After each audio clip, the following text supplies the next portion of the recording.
Hello guys, आप लोगों का पटेल केमिस्ट्री क्लासेस में स्वागत है। और आइए देखते हैं आज नीट 2024 का पेपर। देखते हैं कैसा आया पेपर। और अभी तो हम केमिस्ट्री का पेपर सॉल्व करेंगे और देखते हैं कैसा आया पेपर। मैंने तो पेपर देखा तो बहुत ही अच्छा पेपर और बहुत ही नॉर्मल पेपर आया, जैसा कहा जा सकता था उससे भी इजी पेपर आया। तो आइए देखते हैं। और ये 50 क्वेश्चन है, इसको करते हैं। ठीक है, आइए देखते हैं। पहला क्वेश्चन क्या इन्होंने पूछा था, बहुत ही बेसिक सा इन्होंने क्वेश्चन पूछा। मतलब कोई ऐसा क्वेश्चन इन्होंने डाला ही नहीं कि क्वेश्चन में कुछ ज़्यादा दिमाग लगाना पड़े। बस एक दो थे, इससे ज़्यादा कोई क्वेश्चन थे ही नहीं। पूछा क्या इन्होंने कि वह यौगिक जो सबसे तीव्र वेग से SN1 अभिक्रिया देगा। भैया SN1 अभिक्रिया वही तेज देगा जिसमें बनने वाला कार्बोधनायन स्टेबल हो। अब यहाँ पर अगर हटाएंगे इसको तो यहाँ पर सेकेंडरी कार्बोधनायन बन रहा, ये तो देगा ही नहीं। ये प्राइमरी बनेगा, इसको हटाएंगे तो ये यहाँ पर प्लस बनेगा, सेकेंडरी बनेगा लेकिन अनुनाद लगाएगा। इसका मतलब कौन सा ऑप्शन सही हो गया, थर्ड वाला। अगला भाई क्वेश्चन क्या इन्होंने पूछा था कि हीलियम परमाणुओं की अधिकतम संख्या किसमें होगी। परमाणुओं की अधिकतम संख्या उसमें होगी जहाँ पर जिसके मोल अधिक होंगे। हीलियम के मोल अधिक होंगे तो हीलियम में परमाणु की संख्या अधिक होगी। हीलियम के 4 यूनिट में मतलब दे रखा है एटम में, तो ये तो 4 एटम ही दे रखे हैं तुमको। 4 ग्राम में, इसका मतलब 1 मोल दे रखा, ग्राम में बार बटे बार, ये तो 1 मोल दे रखा है। हीलियम के 4 मोल में, ये ऑप्शन दे रखा, हीलियम के 4 मोल में सबसे ज़्यादा तुम्हारे पास परमाणु की संख्या होगी। अगला क्वेश्चन देखते हैं। ये क्वेश्चन देखिए भाई, निम्नलिखित में से किन प्रक्रमों में एंट्रापी बढ़ती है। तो एंट्रापी हमेशा उसमें बढ़ेगी जिसमें गैसीय मॉलिक्यूल बढ़ेंगे। ठीक है, गैसीय अणु अगर बढ़ेंगे तो एंट्रापी बढ़ेगी, 100% कन्फर्म है। एंट्रापी बढ़ने का मतलब है कि गैसीय अणुओं की या किसी अणुओं की रैंडमनेस गति, मतलब अनियमितता की माप को हम क्या कहते हैं, एंट्रापी कहते हैं। तो जितने ज़्यादा गैसेस मॉलिक्यूल बनेंगे उसकी एंट्रापी उतनी ही ज़्यादा रहेगी। तो क्या बोला है, एक द्रव वाष्प में वाष्पित होता है। अब भैया द्रव वाष्प में जा रहा है तो गैसीय मॉलिक्यूल बन रहे हैं, इसका मतलब इसकी एंट्रापी बढ़ रही। एक क्रिस्टलीय ठोस का ताप 130 केल्विन से 0 केल्विन तक घटता है। 0 केल्विन पर आ गया तो 0 केल्विन पर एंट्रापी भी 0 हो जाती थी। उष्मागतिकी का तृतीय नियम आप पढ़ेंगे तो इसमें लिखा हुआ है। तो ये वाला ऑप्शन गलत है। अब यहाँ है ठोस मॉलिक्यूल, इधर भी ठोस, इधर कितने मॉलिक्यूल गैसीय बन गए, 2, इसमें भी बढ़ेगी। इधर 1 मोल है, इधर कितने मोल हो गए, 2, इसमें बढ़ेगी। तो ACD का मतलब ये वाला ऑप्शन सही हो गया यहाँ पर। ठीक है, तो A ऑप्शन में, C ऑप्शन में और D में, इन तीनों में एंट्रापी का मान बढ़ेगा, अन्य सब में क्या हो जाएगा, घटेगा। आइए अगला क्वेश्चन देखते हैं भाई, बहुत ही अच्छा क्वेश्चन, बहुत ही नॉर्मल सा क्वेश्चन पूछा है इन्होंने। अंतः अणुक हाइड्रोजन बंध किसमें उपस्थित है। इंट्रामॉलिक्यूलर, देखो इंट्रामॉलिक्यूलर किसमें है, इसमें है। जिसने भी लगाया वो अच्छा लगाया। इंट्रामॉलिक्यूलर कैसे बनेगा, ये इस प्रकार से हाइड्रोजन बॉन्ड बन के आएगा। ये अगर हम बना दें इसको तो इस प्रकार से हाइड्रोजन बॉन्ड बन जाएगी। तो इसमें इंट्रामॉलिक्यूलर हाइड्रोजन बॉन्ड बनता है, ध्यान रखना। अगला क्वेश्चन क्या पूछा है इन्होंने, अगला क्वेश्चन इन्होंने पूछा है कि He+ आयन की मूल अवस्था में इलेक्ट्रॉन की ऊर्जा -x किलो मतलब जूल है। तो ऊर्जा का सूत्र एक्चुअल में होता क्या है, अगर हम E बराबर क्या होता है, यहाँ पर En होता था, यहाँ पर हम कोई नियतांक लगा दें -k, हम एक के नियतांक लगा रहे हैं, Z²/n होता था, Z²/n होता था, इसको ध्यान में रखना। Z²/n²। तो पहले केस में इन्होंने क्या देखा, हीलियम प्लस के लिए, हीलियम का परमाणु क्रमांक कितना होता है, अब देख लीजिए हीलियम प्लस के लिए। अब मूल अवस्था n बराबर कितना, 1 है, परमाणु क्रमांक इसका 2 है, तो इसकी एनर्जी कितनी दे रखी है, -x बराबर -k इंटू, यहाँ पर z का है, इसका परमाणु क्रमांक 2 का स्क्वायर, मतलब 2 दूनी 4, 2 का स्क्वायर बटे 1 का स्क्वायर। तो यहाँ पर अगर हम k -k की वैल्यू निकालेंगे, 2 दूनी 4, ये तो 1 हो गया, तो -x/4 आ गया। ये आ गया किसके लिए, हीलियम के लिए आ गया। निकालना किसके लिए, बेरिलियम 3+ आयन की, द्वितीय अवस्था के लिए निकालना है तो बेरिलियम 3+ के लिए अगर हम निकालेंगे En बराबर समझना माइनस के, और इसके लिए भी क्या हो जाएगा, बेरिलियम का परमाणु क्रमांक कितना होता है, बेरिलियम का भैया परमाणु क्रमांक कितना होता है 4 का स्क्वायर, अब बटे 2 का स्क्वायर उन्होंने कहा है, 2 का स्क्वायर मतलब 200 दूसरी की अच्छा होगी। अच्छा तो ये 4 चौके 16, ओ सॉरी 4 चौके 16, इसको सही से सॉल्व करें 1 मिनट। ये हो गया, इसका मान कितना हो गया माइनस के बटे माइनस एक्स बटे 4 हो गया, ये 4 चौके 16 हो गया, नीचे भी 4 हो गया, ये 4 चौके 16 कट गया, कितना आ गया माइनस एक्स, तो यहाँ पर माइनस एक्स जूल भी इसकी भी आ जाएगी, तो आंसर नंबर कौन सा करेक्ट आ गया माइनस के एक्स आ गया। इसको सॉल्व करेंगे तो ये आएगा, ध्यान रखना ठीक है, ये नियतांक लगा लिया हमने यहाँ पर। अगला क्वेश्चन इन्होंने क्या पूछा है, बहुत ही प्यारा सा क्वेश्चन इन्होंने पूछा है कि Mn3+ से Mn2+ युगल के लिए E0 का मान क्रोमियम 3+ या क्रोमियम से 2 क्रोमियम 2+ या Mp3+ से P2+ में निम्नलिखित परिवर्तन के कारण अधिक धनात्मक होते हैं। भैया ये D4 होता है, ये D5, D4 से D5 में जा रहा है, इसलिए यह क्या होता है अधिक धनात्मक होता है। D4 से D ब्लॉक का बहुत अच्छा सा क्वेश्चन आया हुआ है। आइए अगला क्वेश्चन देखते हैं भाई। पेपर बहुत ही नॉर्मल आया, कोई डिफिकल्ट पेपर आया ही नहीं है, तो आसानी से पेपर आप कर सकते थे, इसको बहुत आसान था। पूछा है अणुसूत्र C6H14 वाले एक यौगिक में 2/3 कार्बन परमाणु उपस्थित है का आईपीएसी नाम क्या होगा। तो सबके अगर हम बना लें 2 मेथिल पेंटेन, भैया ये बन गया पेंटेन 1 2 3 4, तो इसमें तो एक ही तृतीय कार्बन हुआ। 2,3 डाई मेथिल ब्यूटेन, इसका बना लीजिए भाई, ये बन गया, तो इसमें ही ये 2 कार्बन परमाणु जो हैं तृतीयक हैं, इसका मतलब यही वाला ऑप्शन हो गया सही। आइए भाई अगला देखते हैं, बहुत आसान सा पेपर बना रखा है, मतलब नॉर्मल सा एकदम। नीचे दिए गए नीचे दिए गए कथन है 3 समावयवी पेंटेनों के क्वथनांक निम्नलिखित क्रम में पालन करते हैं। नॉर्मल पेंटेन, आइसोपेंटेन और नियोपेंटेन। सिंपल सी बात है, नॉर्मल पेंटेन, आइसोपेंटेन की बात हो गई है,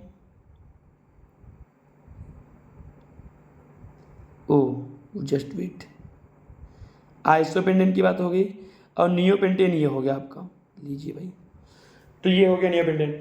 अब यहाँ पर नॉर्मल चैन है, कोई शाखाएं नहीं है, तो इसका क्वथनांक सबसे ज़्यादा होगा, फिर इसका होगा इसका, तो इसका मतलब कथन सही लिखा हुआ है। सिंपल सी बात है, शाखाएं बढ़ेंगी क्वथनांक घटेगा, तो इसका मतलब पहला वाला तो ऑप्शन सही लेगा। कथन क्या लिखा, जब शाखा बढ़ता है तो अणु का एक गोले का आकार ले लेता है, इसके परिणाम स्वरूप संस्पर्श के लिए पृष्ठ क्षेत्रफल कम हो जाता है, जिसके कारण गोलीय अणुओं के बीच अंतर अणु बल दुर्बल हो जाते हैं, इस कारण क्वथनांक कम होता है। एकदम करेक्ट बात लिखी है भाई, शाखाएं बढ़ेंगी तो पृष्ठीय क्षेत्रफल घटेगा, जिसके कारण क्या हो जाएगा उनका क्वथनांक कम हो जाएगा। इस कारण दोनों कथन सत्य हैं, कथन दोनों सत्य हैं, चौथा ऑप्शन करेक्ट हो गया। आइए भैया अगला देखते हैं, ये एनसीईआरटी का क्वेश्चन है, वो तगड़ा है क्वेश्चन। इन्होंने पूछा है, ये दे रखा है, ये बनाना है तुमको। तो यहाँ पर अगर हम देखो, अगर यहाँ पर हमको CO लाना, इसकी जगह पर CO लेकर आना है, कब बनेगा, जब ये एल्कोहल में बदल जाए। देखना भाई इसकी रिएक्शन हम अगर ये बन के आ जाए, देखो CH2 CH2 CH2 OH, और ये एंटी मार्कोनी का नियम के अनुसार पर बनेगा, तो कौन सा ऑप्शन हो जाएगा, पहला वाला। BH3H2O2 से करवाएंगे तो हाइड्रोबोरान ऑक्सीकरण क्रिया हो गई, उसके बाद हम PCC डाल देंगे, PCC डाल देंगे तो क्या हो जाएगा, प्राथमिक अल्कोहल एल्डिहाइड में परिवर्तित हो जाएगा। तो इसमें ऑप्शन कौन सा करेक्ट हो गया, इसमें ऑप्शन पहला वाला ही सही हो गया, इसमें ऑप्शन पहला वाला ही सही हो गया है, ध्यान रखना। तो इसमें पहला वाला ही ऑप्शन करेक्ट है, इसको ये वाला। आइए भैया अगला देखते हैं, 59वां क्वेश्चन देखते हैं। लो आ गया भाई, आर्हीनीय समीकरण से इन्होंने कम से कम 2-3 क्वेश्चन आर्हीनीय समीकरण से ही इन्होंने पूछे, आर्हीनीय समीकरण से ही इन्होंने 3 क्वेश्चन पूछ दिए हैं। तो पहला इन्होंने पूछा क्या, एक्चुअल में इन्होंने पूछा है कि ln k वर्सेस 1/t के बीच आर्हीनीय समीकरण, ln के बीच में क्या हो जाएगा, ये वाला क्या बनती थी, ln k = -EA/RT अब प्लस ln a होता था। तो ये वाला ग्राफ बनेगा, माइनस पे पड़ता है कि, तो इसका मतलब ये वाला ग्राफ बन के आ गया। आर्यन समीकरण से इन्होंने तीन क्वेश्चन पूछे हैं। आइए भैया अगला देखते हैं। सबसे निम्नलिखित में सबसे अधिक स्थायी कार्बोदोहन कौन होगा? तो जिस कार्बोकेटाइन के पास अल्फा हाइड्रोजन ज़्यादा होंगे वो अधिक स्थायी हो जाएगा। इसके पास 2 और 3 5 ही अल्फा हाइड्रोजन है। इसके पास तो सिर्फ एक ही अल्फा हाइड्रोजन है। इसके पास कितने हैं? 2 2 4 3 7 हैं। इसके पास कितने हैं? एक इधर है, 2 इधर है, 3 है। तो सबसे अधिक स्थायी कौन हो गया? ये हो गया। अब पहली बार टर्सरी भी लिखा हुआ है। आइए भैया अगला देखते हैं। सिंपल सा मिलान करवाना है तुमको यहाँ पर। अब क्या मैच करवाना है देखिए भाई, कितना आसान पूछ रखा है। समतापीय, तो समतापीय कब होगा? समतापीय स्थिर ताप पर होगा। समायतनिक कब होगा? स्थिर आयतन पर होगा। समदाबी कब होगा? स्थिर दाब पर होगा। रुद्धोष्म प्रक्रम कब होगा? जब कोई ऊष्मा विनिमय नहीं होगी। इसका मतलब ए मिला दीजिए सेकंड से, बी मिला दीजिए थर्ड से। इसका मतलब पहला वाला ऑप्शन सॉरी तीसरा वाला ऑप्शन सही हो गया। जिसने इसने लगाया तो अच्छा लगाया। आइए अगला देखते हैं क्वेश्चन। अच्छे क्वेश्चन आए हुए हैं और बहुत प्यारे प्यारे से हैं। लो, आइसोमेरिज्म से आया क्वेश्चन है, समावयवता से आया, समानता समन्वय मतलब उप सहसंयोजक यौगिकों की समानता आया है। पूछा है मिलान करना है। तो भैया इसमें देखो ये लिगेंड कौन सा लिखा? उभयदंती लिगेंड। उभयदंती लिगेंड हमेशा कौन सी समानता प्रदर्शित करते हैं? बंधनीय समानता, लिंकेज प्रदर्शित करते हैं। SO4 Br है तो SO4 बाहर जाएगा, Br अंदर जाएगा। कौन सी समानता प्रदर्शित करेंगे? आयनन समानता प्रदर्शित करेंगे। दोनों संकुल आयन है तो ये कौन सी समानता प्रदर्शित करेंगे? उप सहसंयोजन। और ये पानी बाहर जाएगा, क्लोरीन अंदर जाएंगे तो कौन सी? विलायक योजन फिर हाइड्रेट समावयवता प्रदर्शित करती हैं। तो मिला दीजिए कौन सा इसका ऑप्शन सही था? तो फोर्थ वाला ऑप्शन करेक्ट है इसमें। ठीक है, फोर्थ ऑप्शन इसमें करेक्ट है आपका। आइए अगला देखते हैं भाई। अच्छे से क्वेश्चन पूछ रखे। अब ये वाला जो क्वेश्चन है इसको सॉल्व करना पड़ेगा, थोड़ा लेंथी सा है लेकिन सॉल्व करना पड़ेगा इसको। देखिए भाई क्या बोला हुआ इन्होंने कि सोडियम हाइड्रोक्साइड के 1 ग्राम को 0.75 मोलर HCl विलयन के 25 ml के साथ उपचारित किया गया। शेष अनअभिकृत सोडियम हाइड्रोक्साइड का द्रव्यमान बराबर होगा। जो शेष सोडियम हाइड्रोक्साइड बचेगा वो कितना बचेगा तुम्हारे पास? तो भैया NaOH जो है HCl से रिएक्शन करेगा, बनाएगा NaCl प्लस H2O। तो 1 मोल से रिएक्शन कर रहा है। तो सिंपल सी बात है, जितने मोल इनके होंगे उतने मोल से रिएक्शन कर लेगा। जो बचेगा उसको हम निकाल लेंगे, इसमें से जो भी मोल इनके घटा देंगे। तो पहले हम दोनों के मोल निकाल लें। NaOH के मोल निकाल लेंगे तो सिंपल सी बात, NaOH के मोल हम कैसे निकालेंगे? देखिए भाई, NaOH के मोल निकालिए। NaOH कितने ग्राम है? 1 ग्राम। ग्राम में भार बटे अणुभार 40 होता है। तो इसके मोल कितने आ जाएंगे? इसके मोल आ जाएंगे भाई ग्राम में भार बटे अणुभार 0.025। इधर तो आएंगे 0.025 मोल आ गया इसके। ठीक है, अब HCl के कितने मोल आएंगे? देखो मोल को आयतन से गुणा कर दीजिए। देखो क्या हो जाएगा? मोल निकालना है तो मोल बराबर क्या हो जाएगा? जाकर सिंपल सी बात समझना, मोल बराबर क्या हो जाएगा? मोलरता गुणे आयतन। ठीक है, ये इनके मोल आ गए भाई तुम्हारे पास। अब ये मोल, लेकिन आयतन है क्या में? ml में, लेकिन क्या में होता है? लीटर में। तो बट्टे कर देंगे हम, या यहाँ पर क्या कर देंगे? 10 की घात -3 कर देंगे। अब इसको गुणा कर लेंगे।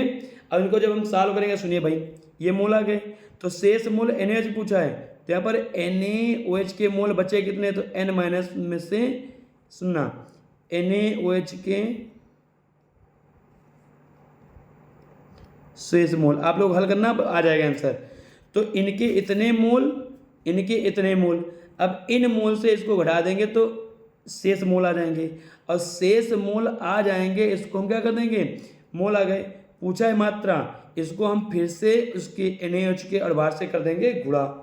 आ गया आंसर। गाय में आएगा ग्राम में, ये ग्राम में आएगा, लेकिन दिया गाय में मिलीग्राम में। तो मिलीग्राम में गुणा बदलना है तो उसको 10 से और गुणा कर देंगे। जब 10 से इसको और गुणा कर देंगे, 10 से गुणा कर देंगे तो यहाँ पर क्या बन के आ जाएगा? ये ग्राम में आ गया। ग्राम को मिलीग्राम में बदलना है तो कन्वर्ट करेंगे तो इसमें कितना आंसर आएगा? 250 ग्राम मिलीग्राम बन के आ जाएगा। इसको इतने पर ही सॉल्व कर लेना आप लोग, ठीक है। अगला इन्होंने क्या क्वेश्चन पूछा देखिए भाई, फिर से बहुत ही अच्छा क्वेश्चन पूछ रखा है इन्होंने। निम्नलिखित में से कौन सी अभिक्रिया रेडॉक्स अभिक्रिया नहीं है? तो रेडॉक्स अभिक्रिया कौन सी नहीं है? पहली वाली है, दूसरी वाली भी है, इसमें तीसरी वाली रेडॉक्स अभिक्रिया नहीं है क्योंकि बेरियम आयनिक अभिक्रिया लिखी हुई है और आयनिक अभिक्रियाएं रेडॉक्स अभिक्रिया नहीं है यहाँ पर। अगला क्वेश्चन इन्होंने क्या पूछा है देखिए भाई, कि अभिक्रिया के लिए दे रखा है केसी का मान, ठीक है भाई। इस अभिक्रिया के लिए उन्होंने केसी का मान दे रखा है। तो जब केसी का मान दे रखा है और सामने समय पर दिए गए समय पर किसी भी समय पर इन्होंने ABC की सांद्रता दे रखी है, तो कौन से दिशा में जाएगी? तो सिंपल सी बात है, हम QC निकाल लें, क्या हो जाएगा? B की सांद्रता C की सांद्रता बटे A का स्क्वायर, हुआ नहीं हुआ?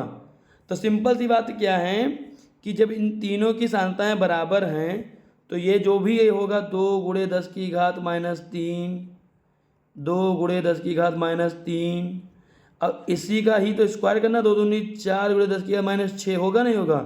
कट जाएगा। पूरा कितना आ रहा भैया? पूरा का पूरा QC का मान 1 नहीं आएगा। अब यहाँ पर QC का मान जो है ना वो KC के मान से ज़्यादा है।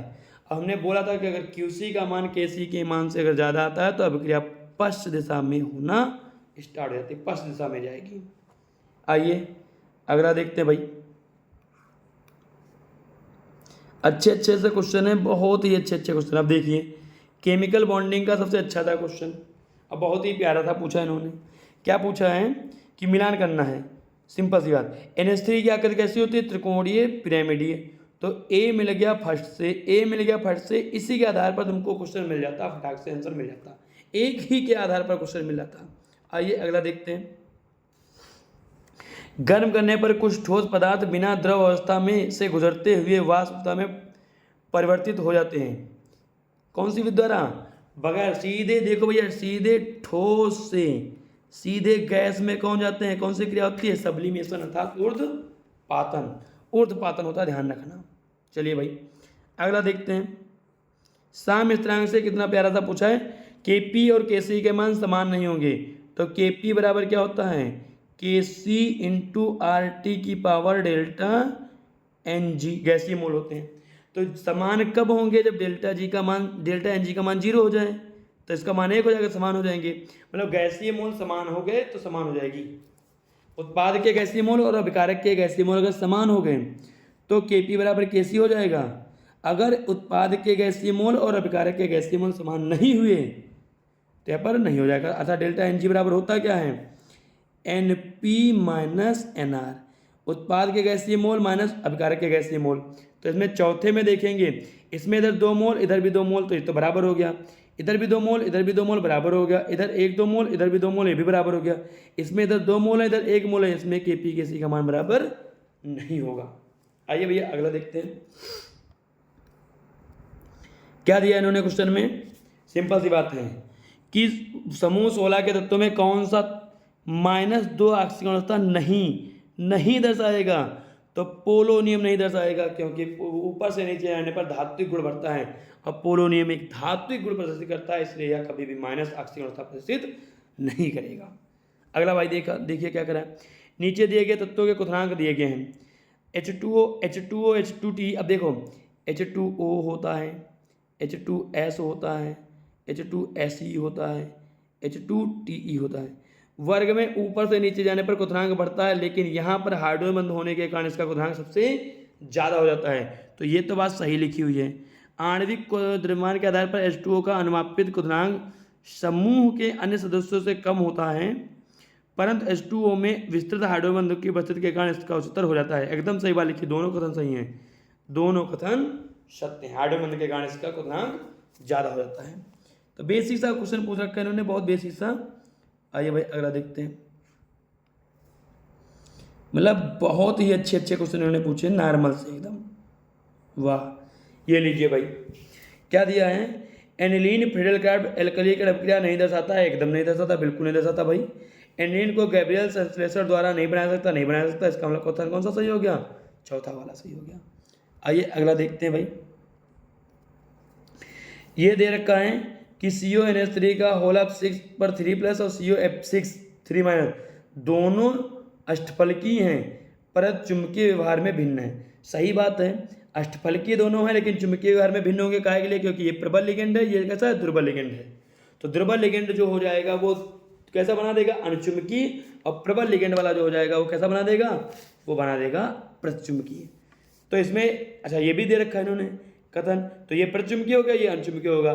काहे के लिए? प्रबल लिगेंड इलेक्ट्रॉनों का युग्मन कर देगा, ये इलेक्ट्रॉनों का युग्मन नहीं कर पाएगा। इसलिए में ऑप्शन क्या हो गया? दोनों ऑप्शन करेक्ट हो गए। उपशासन यौगिक से भी बढ़िया बढ़िया क्वेश्चन आए हैं। लीजिए, फेलिंग विलेन इन्होंने पूछ लिया। फेलिंग विलेन ए होता है, तो फेलिंग विलेन ए हम क्या होता है? कॉपर सल्फेट का क्षारीय कॉपर सल्फेट जो होता है, इसको हम सॉरी माय मिस्टेक। यहां पर भैया देखिए, जलीय कॉपर सल्फेट का एक्वस सॉल्यूशन, जलीय कॉपर सल्फेट फेलिंग विलेन ए होता है। और जो ये सोडियम पोटेशियम टार्ट्रेट लिखा रोसल लवण का क्षारीय विलेन, ये कॉपर सल्फेट क्या होता है? बी होता है। ठीक है, ये वाला क्या होता है? बी होता है, फेलिंग विलेन बी होता है, ध्यान रखना।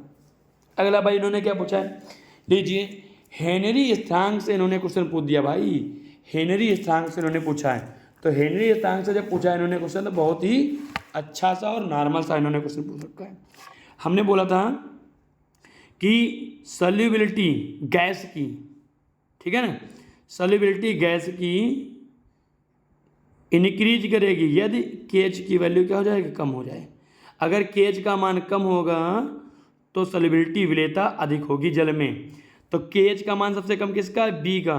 बी का सबसे कम है -5 है, फिर सी का, फिर ए का। बी सी ए वाला करेक्ट ऑप्शन हो गया। आइए भैया अगला देखते हैं क्वेश्चन। अगले में इन्होंने क्या पूछ रखा है? देखिए भाई, बहुत ही नॉर्मल सा क्वेश्चन पूछा है इन्होंने कि कितने फैरेड की आवश्यकता? N factor is generally farad दे रखा, तो एन फैक्टर इन्होंने पूछ दिया है। H2O के 1 मोल से के O2 में, अब H2O के 1 मोल से O2 बनाना है तुमको। 0 ऑक्सीजन अवस्था -2, कितने इलेक्ट्रॉन लेंगे ये? 2, तो 2 फैरेड हो गया। MnO4 माइनस, सिंपल सा है, MnO4 माइनस से Mn2 प्लस है भाई। यहाँ पर इसकी ऑक्सीजन संख्या होती है प्लस की 7, यहाँ पर प्लस की 2, कितना आ गया? 5 का आ गया। तो इसको मिला दीजिए 5 से भाई। सी, अब देखो, ए हो गया सेकेंड से और बी हो गया 4 से। कौन सा ऑप्शन आ गया? चौथा ऑप्शन सही हो गया है तुम्हारा, इसमें ध्यान रखना। वैसे हम इसको मिला दें तो डी वाला जो मिल जाएगा वो थर्ड से, डी वाला मिल जाएगा थर्ड से, और सी रिजल्ट मिल जाएगा फर्स्ट से। आइए अगला देखते हैं। क्वेश्चन इन्होंने बहुत ही नॉर्मल से पूछे हैं। क्वेश्चन कोई भी डिफिकल्ट, इन्होंने एक भी कोई डिफिकल्ट क्वेश्चन डाला ही नहीं है। ठीक है भाई, ये ध्यान रखना। अब लो, ये देखो इन्होंने क्वेश्चन कहाँ से पूछ दिया? इन्होंने क्वेश्चन सिंपल सा आवर्त उससे पूछ दिया है, परमाणु संख्या पूछ दिया है, क्वांटम संख्याओं से। क्या पूछा है? ml, ये लिख रखा है चुंबकीय क्वांटम संख्या ms। इसको हम और जूम करते हैं, देखना भाई थोड़ा, इसको देखिए भाई, ये लिख रहा ml ms l, और ये चुंबकीय मुख्य क्वांटम संख्या किसको बताती है? परमाणु के आकार को। द्विघात से क्या बताती है? परमाणु की कक्षक की आकृति को। चुंबकीय क्वांटम संख्या क्या बताती है? चुंबकीय क्वांटम संख्या इलेक्ट्रॉन कक्षक के विन्यास को। और स्पिन क्वांटम संख्या क्या बताती है? चक्रण को बताती है। तो देखिए भाई, सिंपल सी बात है, ए को मिला दीजिए थर्ड से, ए को मिला दिया हमने थर्ड से, ठीक है, ए को मिला दिया हमने थर्ड से, बी को मिला दिया फोर्थ से, ए को मिला दिया थर्ड से, बी को मिला दिया फोर्थ से, सी को मैंने मिला दिया फर्स्ट से। तो इसका मतलब कौन सा ऑप्शन सही हो गया? पहला वाला ऑप्शन करेक्ट हो गया। आइए भैया अगला देखते हैं क्वेश्चन। ये लीजिए, इन्होंने पूछा है निम्नलिखित में से किसके चुंबकीय आघूर्ण के मान समान होंगे? सबके अगर D3 है तो ये D1 विन्यास बनाता है, Mn2 प्लस है तो D5 विन्यास बनाता है, स्कैंडियम में D0 होता है, क्रोमियम में D4 होता है, ये D6 होता है। तो इन दोनों में अयुग्मित इलेक्ट्रॉनों की संख्या क्या हो जाएगी? समान होती है। इन दोनों में अयुग्मित इलेक्ट्रॉनों की संख्या समान होगी भाई, इन दोनों में अयुग्मित इलेक्ट्रॉनों की संख्या समान होगी। तो इसका मतलब बी और डी वाला ऑप्शन सही हो जाएगा, बी डी वाला ऑप्शन करेक्ट हो गया भाई। इसमें बी और डी वाला ऑप्शन करेक्ट हो गया, ध्यान रखना इसको, ठीक है। आइए भाई अगला देखते हैं क्वेश्चन। आइए अगला देखते हैं क्वेश्चन। क्या कह रहे हैं ये क्वेश्चन में? सिंपल सा इन्होंने पूछा है कि वे अभिकर्मक जिनके साथ ग्लूकोज अभिक्रिया नहीं करता है, तो टालिन के साथ करता है, HCN के साथ करता है, इसके साथ नहीं करता है, सी अभिकर्मक के साथ नहीं करता है, हाइड्रोक्सिल में, तो बी और ई के साथ नहीं करेगा। ये लीजिए NCERT का एक और क्वेश्चन सबसे धमाकेदार, NCERT की लाइन टू लाइन लिखी हुई है। इन्होंने एल्कीन दी है, कीटोन बनाया है, तो यहाँ पर क्या एक्चुअल में है, ये इन्होंने ओजोनीकरण करवा दिया। तो ए को हम किससे मिला देंगे? फोर्थ से। मिल गया। फिर इन्होंने क्या कर रखा है, बेंजीन को बेंजोफिनोन बनाया है, तो इसका मतलब ये कौन सी क्रिया करवा रखी है? फिडेलक्राफ्ट एल्कलीकरण, एसिडीकरण करवा दी है। बी को हमने मिला दिया किससे? फर्स्ट से मिला दिया। ए को फोर्थ से, बी को फर्स्ट से। अब यहाँ पर फिनाल मतलब एल्कोहल था, बना है कीटोन, तो क्रोमियम ऑक्साइड हमने डाल दिया। ठीक है। और यहाँ पर कितनी ही लंबी कार्बन चेन का है ना हो, COO बना दिया, ऑक्सीकरण कर दिया, इसका मतलब ये मिल गया थर्ड से, डी वाला मिल गया थर्ड से, तो ए फोर्थ से, बी फर्स्ट से, सी सेकंड से और डी थर्ड से, तो इसका मतलब ये वाला ऑप्शन सही है, इसमें ये वाला ऑप्शन गलत है। आइए भैया अगला देखते हैं क्वेश्चन।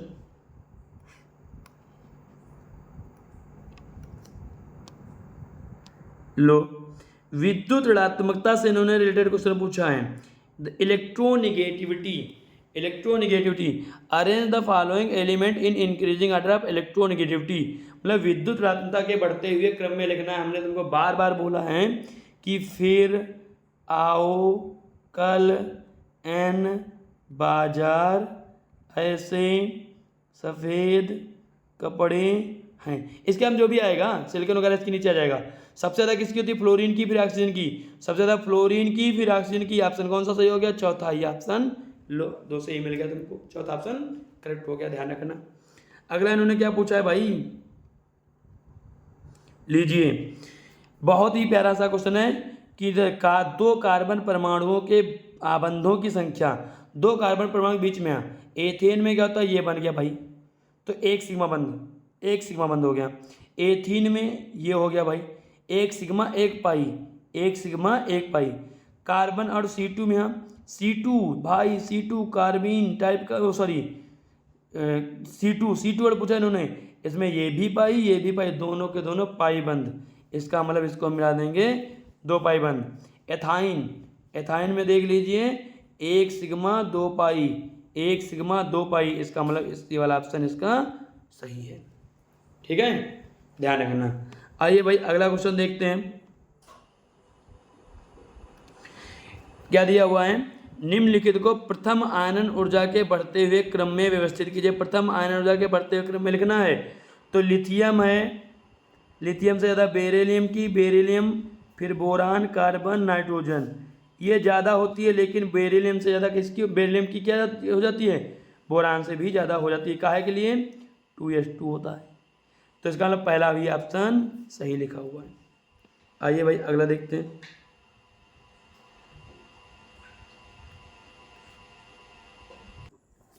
ठीक है, तो आगे अगला देखते हैं क्वेश्चन। अगला क्या पूछा है, निम्नलिखित एल्कोहलों में से कौन सा ल्यूकास अभिकर्मक के साथ सबसे तीव्र अभिक्रिया करेगा? तो ल्यूकास अभिकर्मक के साथ अभिक्रिया तीव्र कौन करेगा? तृतीयक एल्कोहल। ये लिखा तृतीयक एल्कोहल सबसे अच्छी रिएक्शन करेगा। आइए भाई अगला देखते हैं क्वेश्चन क्या इन्होंने दिया है। लीजिए, आर्हीनीय समीकरण से दूसरा क्वेश्चन, किसी भी रासायनिक अभिक्रिया की सक्रियण ऊर्जा परिकलित की जा सकती है यदि हमें क्या ज्ञात हो।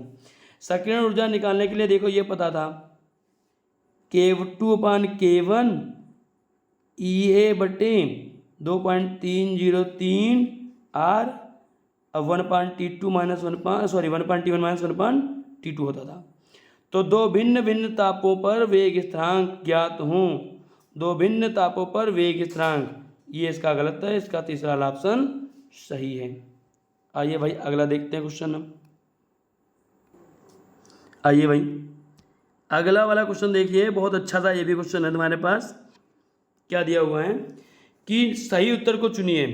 BF3 का नॉन जीरो, BF3 हैज़ शून्येतर द्विधा गुण होता है, मतलब BF3 has non zero dipole moment. Non zero का मतलब एक का जीरो डायपोल मोमेंट नहीं होता है भैया, इसका जीरो डायपोल मोमेंट होता है। समतलीय संरचना होती है एफ एफ एफ, समतलीय संरचना है तो इसका तो डायपोल मोमेंट ये इधर लग गया, ये इधर लग गया, ये इधर लग गया, तो इन दोनों का परिणामी लगेगा नीचे, ये डायपोल मोमेंट क्या हो जाता है, इनका जीरो हो जाता है। तो ये तो ऑप्शन गलत है।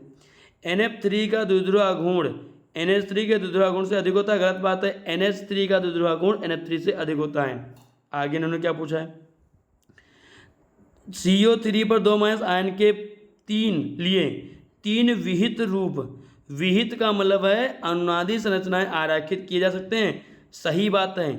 कार्बोनेट की हम 3 अनुनादी संरचनाएं क्या कर सकते हैं, बना सकते हैं। 3 canonical forms can be drawn for CO3 2 minus, एकदम करेक्ट बात लिखी हुई है।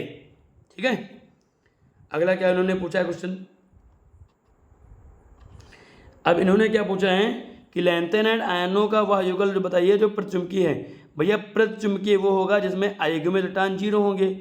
अब अगर हम सीरियम 3+ का देखो, सीरियम होता है 58, इसका 3+ का बनाते हैं तो ये बन के आता है कौन सी चीज़, सिंपल सी बात है जीनान, और 4F0 बनता है।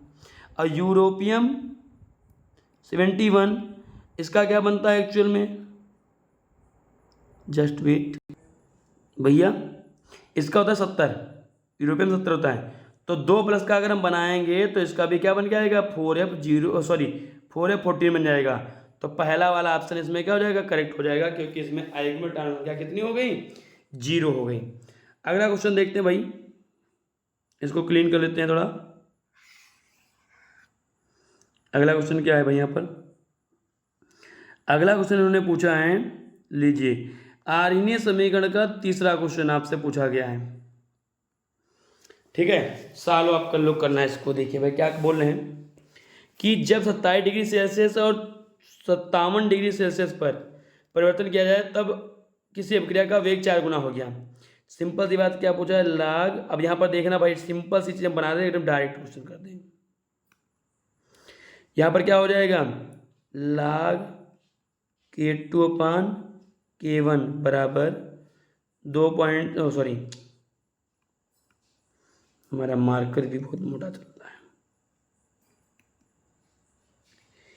EA/2.303 R और T2 माइनस T1 बटे T1 T2। अब इसको हम सॉल्व करेंगे। अच्छा ये 4 गुना हो गया तो सिंपल सी बात क्या हो गया, लाग 4 हो गया। सॉल्व करेंगे इसको, सॉल्व करने पर जो भी आंसर आएगा देख लेना इसको। ठीक है, इसको हम नहीं कराएंगे, अपना सॉल्व कर लेना, इसको आंसर डाल लेना, इसको सॉल्व करने में ज़्यादा टाइम लगेगा। ठीक है, आइए भाई अगला देखते हैं क्वेश्चन। अगला देखते हैं भाई, दी गई अभिक्रिया के लिए, अब इन्होंने क्या दिया, ये हाइड्रोकार्बन की रिएक्शन पूछी है, एल्कीन है। अगर यहाँ पर बेयर अभिक्रम लिखा होता 1% KMnO4 तब उत्पाद ये वाला बन के आता KMnO4 H+ दे दिया है तो इसका मतलब ये टूट जाएगा, इसका मतलब क्या बन के आ जाएगा, कार्बोक्सिलिक एसिड बन के आ जाएगा। इसमें कार्बोक्सिलिक एसिड बन के आ जाएगा, ध्यान रखना, ब्रेकिंग हो जाएगी, बॉन्ड ब्रेकिंग हो जाएगी यहाँ पर। ठीक है, बॉन्ड ब्रेकिंग हो जाएगी इसकी, ये वाला बॉन्ड ब्रेक हो जाएगा। तो यहाँ पर ऑप्शन कौन सा करेक्ट हो गया आपका, पहला वाला ऑप्शन करेक्ट हो गया। आइए अगला देखते हैं क्वेश्चन है। अब इन्होंने क्या दिया हुआ है कि इसको देखिए भाई, 25 डिग्री सेल्सियस पर 1 मोल हाइड्रोजन गैस के 20 एटमॉस्फेरिक प्रेशर दाब से 10 एटमॉस्फेरिक प्रेशर दाब पर उत्क्रमित समतापीय प्रक्रमण के दौरान किया गया कार्य पूछा गया भैया, कार्य। तो सिंपल सी बात, अगर हम कार्य निकालते हैं तो कार्य के लिए फार्मूला क्या होता था, अब यहाँ पर दाब दे दिया गया तो कार्य W बराबर क्या होता था, -2.303 nRT लाग। वैसे तो V2/V1 होता था, लेकिन यहाँ पर प्रेशर दे रखा तो क्या हो जाएगा, P1/P2 हो जाएगा। इसको जब हम सॉल्व करेंगे, देखो N 1 मोल दे रखा है, R की वैल्यू दे रखी है, 2 कैलोरी दे रखी है, तुमको 2 दे रखा है। ठीक है, T 25 डिग्री सेल्सियस मतलब 298 केल्विन देना भाई, और लाग इस 20/10 है, 20/10 का लाग 2 की लाग 2 हो जाएगा। ठीक है, यहाँ पर 20/10 करेंगे तो लाग 2 ही तो बचा, और लाग 2 की वैल्यू कितनी होती है, 0.6 .3010 होता है। तो जब इसको हम सॉल्व करेंगे तो निकालने पर वैल्यू क्या निकल के आ जाएगी, ये एक्चुअल में माइनस में ही आएगी क्योंकि ये लाख 2 बचा है, लाख 2 की माइनस में आएगी, इसमें माइनस में कोई है भी नहीं तो एक ही तो ऑप्शन दिख रहा, वही आंसर आपका करेक्ट हो जाएगा। आइए हैलो एल्केन की रिएक्शन दे रखी है तुमको 3ROH प्लस PCl3, PCl3 से जब रिएक्शन करवाते थे तो यहाँ पर H3PO3 बनता था फास्फोरस एसिड, और आर एल्कोहल प्लस PCl5 से करवाते थे तो POCl3 बनता था। इसका मतलब ऑप्शन थर्ड वाला सही है आपका, ए और बी क्रमशः। आइए भाई अगला देखते हैं क्वेश्चन।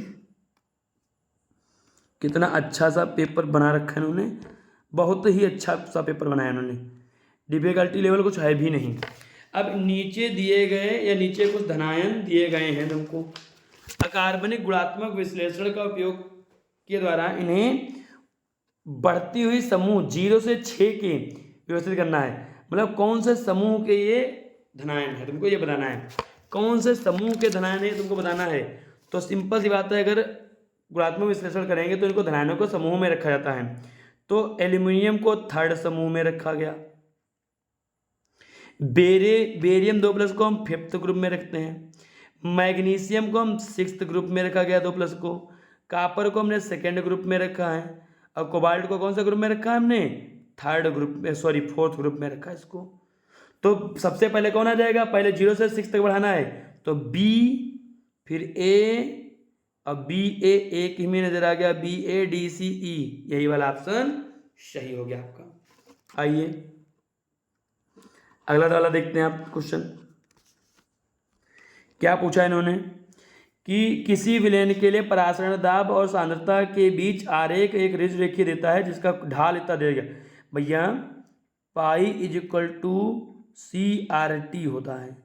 इन्होंने ग्राफ कुछ इस प्रकार से दे रखा है, इन्होंने देखिए भाई y = mx है तो ऐसे ग्राफ दे रखा है, तो इसके बीच हम देखा तो प्रवणता कितनी हो गई RT, तो प्रवणता RT बराबर इन्होंने क्या दिया दे रखा है, इन्होंने RT बराबर इन्होंने वैल्यू कितनी दे रखी है 225.373, ये वैल्यू इन्होंने दे रखी है। अब इसको अगर हम सॉल्व करेंगे भाई, अगर हम इसको सॉल्व करेंगे तो यहाँ पर पूछा क्या ताप पूछा है, तो T बराबर क्या हो गया 25.73 बटे R की वैल्यू इन्होंने दे रखी है 0.083। इसको सॉल्व करेंगे तो ये आएगा कहाँ में निकल गए केल्विन में आएगा।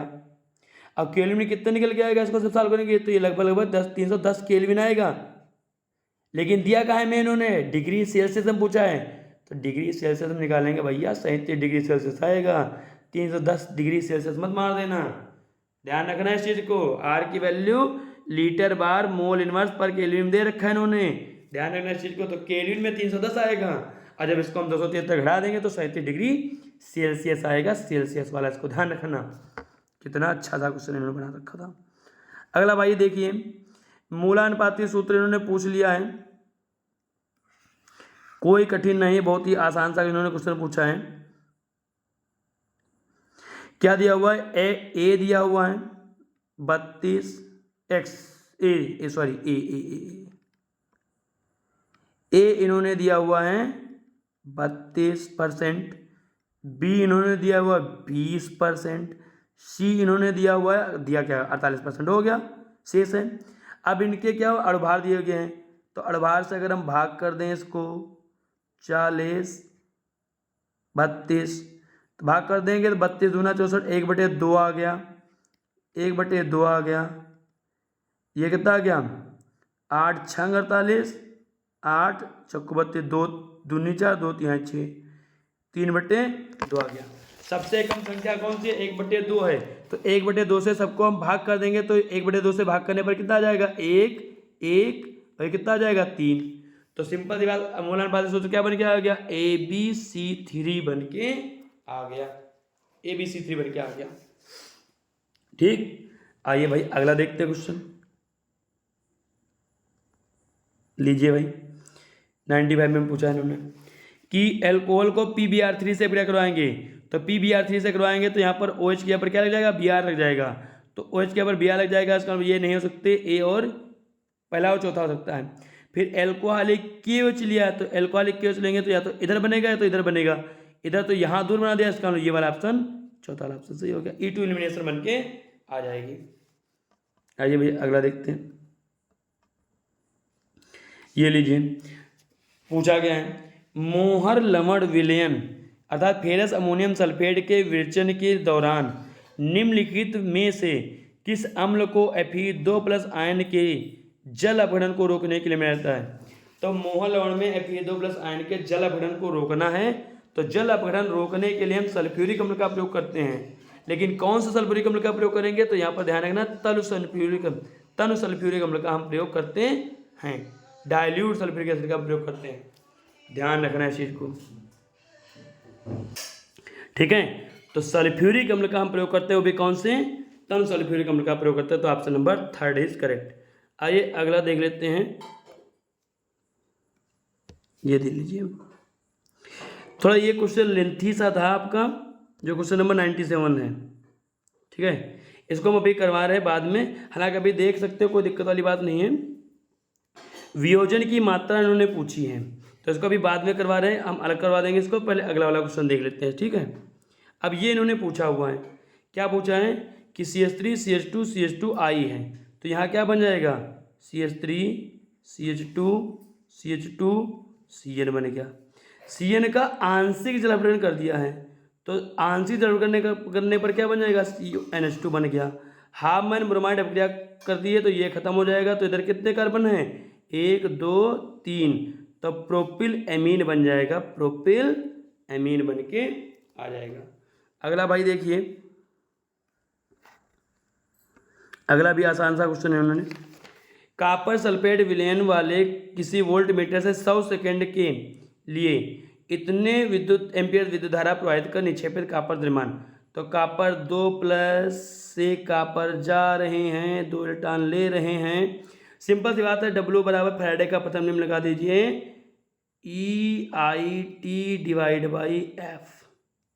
E कितना हो जाएगा, 63/2, और भार इसका 63 दिया हुआ है, बटे कितना हो गया, 2 इलेक्ट्रॉन हो गए। I भैया 100 है, और यहाँ पर ये कितना दे रखा तुमको, यहाँ पर इन्होंने आई नहीं है, टाइम 100 सेकंड दे रखा था। I कितना दे रखा है, 9.6487 डिवाइड बाई 96,487 इन्होंने दे दिया है। पॉइंट हटाएंगे, 1 2 3 4 जीरो लगाएंगे, 1 2 2 खत्म, ये पूरी की पूरी वैल्यू खत्म, 100 बचा, ये पूरा का पूरा वैल्यू खत्म हो गया। ये कितना बच गया, 2 से डिवाइड कर दीजिए, 2 3 6, 2 1 2, 2 5 10 बटे 100 कितना आ गया, 100 से भाग करेंगे तो 0.315 ग्राम बन के आ गया। तो 0.315 ग्राम बन के आ जाएगा। फैराडे का प्रथम नियम लग गया यहाँ पर। और लास्ट वाला जो क्वेश्चन है, एकदम लास्ट वाला देखिए भाई, उपशासन यौगिक से पूछा गया है। तो उपशासन यौगिक से कम से कम 4 क्वेश्चन आए हुए हैं, मतलब 4 चुके 16 नंबर का, ठीक है। आइए देखते हैं भाई, नीचे 2 कथन दिए गए हैं। CONH3 का होल ऑफ 6/3+ एक होमोलिप्टिक संकुल यौगिक है, जबकि CONH3 का होल फॉर Cl2 एक हेट्रोलिप्टिक। इसमें लिगेंड एक जैसे हैं, अमोनिया ही है, इसमें अमोनिया और क्लोरीन है, तो ये सिंपल है। जब 2 डिफरेंट लिगेंड दाता परमाणु होते हैं तो वो हेट्रोलिप्टिक होता है, तो इसका मतलब कथन सही है। संकुल में केवल एक प्रकार के लिगेंड है, जबकि इसमें 1 से अधिक प्रकार के लिगेंड, ये भी बात सही लिखी है, तो इसका मतलब कथन दोनों सत्य हैं। इसका ये वाला कथन गलत है, दोनों कथन सत्य हो गए। तो आइए क्वेश्चन देखते हैं, जो अभी छोड़ा था हमने वाला क्वेश्चन देख लेते हैं और उसको करते हैं भाई। देखिए भाई, अब हम डायरेक्ट इसी क्वेश्चन को जूम आउट करते हैं और इस क्वेश्चन को समझना करना कैसे हम करें बताते हैं आपको। देखना, इन्होंने नाइट्रोजन, ऑक्सीजन और NO की सांद्रताओं के साथ सीलबंद पात्र में साम्य स्थापित किया। NO के लिए 0.1 मोल पर लीटर सीलबंद को पात्र में लिया गया है, तो वियोजन की मात्रा ज्ञात करनी है तुमको, ठीक है। ये साम्य पर है, ये शुरुआत में लिया गया है, ठीक। तो सिंपल सी बात क्या हो जाएगी कि हम क्या निकालें, क्या साम्यता निकालना है तुमको। आइए देखते हैं इस क्वेश्चन को कैसे करना है। ये रिएक्शन दे रखी है तुमको, तो यहाँ पर क्या है समझना बहुत ढंग से। 2NO, ये क्या हो रहा है भाई मार्कर में मेरे,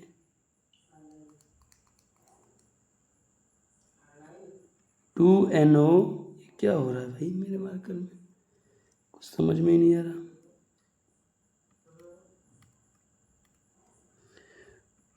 2NO गैस से उत्क्रमणीय है N2 gas plus O2 gas ले रहे हैं यहाँ पर। तो इनका मोल कितना दिया गया, शुरुआत में इन्होंने 0.1 मोल लिया है, तो ये 0 हो जाएंगे। घटा कितना मान लिया इनका, शुरुआत में इनका कितना मोल डिसोसिएट हो गया, 2x मोल इनका डिसोसिएट हो गया। तो इनका बना कितना, इनका x बना, इनका भी कितना बन गया, x बन गया। तो अगर हम Kc निकालने बैठे हैं तो Kc क्या हो जाएगा, सिंपल सी बात है, इनका कितना हो जाएगा, इनकी सांद्रता मतलब x गुणे x बटे 0.1 इन माइनस 2x, ये हो जाएगा नहीं हो जाएगा।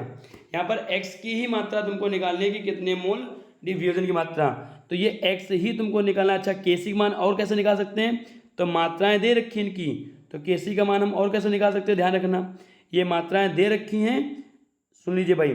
तो ये मात्राएं डाल देना, नाइट्रोजन की कितनी दे रखी है, यहाँ पर नाइट्रोजन का ले लेंगे, ऊपर नाइट्रोजन दे रखी 3 गुणे, अरे हालांकि बता रहे देखिए इसको भाई,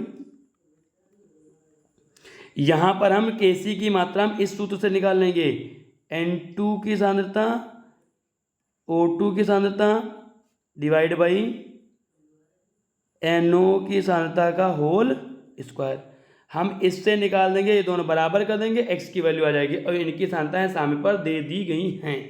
तो इसको हम सॉल्व करेंगे, सॉल्व करने पर अगर हल करेंगे इसको तो कितना निकल के आएगा, 0.717 ग्राम निकल के आ जाएगा इसकी मात्रा। तो इसको आप सॉल्व कर लेना, देख लेना कैसे कितना आ रहा है, इतनी ही आंसर आ जाएगा। तो ओवरऑल देखेंगे तो नीट का पेपर बहुत आसान आया, और वैसे भी तो इसमें करने कितने थे कि इसमें अगर आप देखेंगे तो केमिस्ट्री के बी पोर्शन में आपको 50 में से सिर्फ और सिर्फ 45 क्वेश्चन ही करने थे आपको, ठीक है। तो आप इस क्वेश्चन को छोड़ भी देते तब भी आपके 45 क्वेश्चन आराम से हो जाते हैं। तो बहुत डिफिकल्ट पेपर नहीं था, बहुत नॉर्मल पेपर था एकदम से। तो आप इस प्रकार से तैयारी करते रहेंगे। और आप NCERT, अब एक चीज़ देख लीजिए, NCERT के अलावा ओनली NCERT, इस NCERT के अलावा लाइन कहीं से कोई भी क्वेश्चन नहीं आए हैं, NCERT के ही सब के सब लाइन टू लाइन क्वेश्चन मिल गए। अर्थात जिसको भी नीट में केमिस्ट्री में अगर 180 में से 180 लाने हैं तो NCERT की लाइन वाइज पढ़ते जाइए, 180 to 180 100% आपके नंबर आएंगे, इसकी मेरी गारंटी है, आएंगे, ठीक है। तो NCERT ही मस्ट है। मिलते हैं नेक्स्ट क्लास में, और आज के लिए नीट का हमने पेपर सॉल्व करके दिया आपको। तो जिस किसी को भी आगे आना है, ज्वाइन करना है, पढ़ना है, आप पटेल केमिस्ट्री क्लासेस को ज्वाइन कर लीजिए, कमेंट कीजिए, और प्लीज़ इस वीडियो को जितना मर्जी हो उतना शेयर कर दीजिए, ताकि हर जगह ये वीडियो या हर एक बच्चे के पास पहुंच जाए। तो आप लोगों से निवेदन है कि प्लीज़ शेयर एंड सब्सक्राइब जरूर करें। ओके, धन्यवाद, मिलते हैं नेक्स्ट क्लास में।